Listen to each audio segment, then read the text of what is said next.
नमस्कार बंधुगण पुणी एक फ्रेश एपिसोड आपणकर दैनंदिन जीवन रे जो भली आपण प्रोब्लेम फेस करूचंती वर्तमान जेहेतु शीत दिन पड़गला तेणु एबे समस्तंक शरीर रे एबे बोनगत समस्या जेहेतु जोटा आमे कहूचे रिमाटॉइड आर्थराइटिस रिमाटिज्म तेणु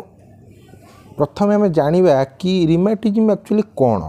कौन पाई रिमाटिज्म होउछि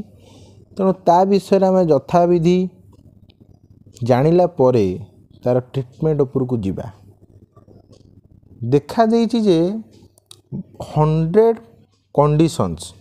आम शरीर जिते प्रकार यदि 100टी कंडीशन को आम कंसीडर करूचे जो कंडीशन रिमाटिज्म से आपणकर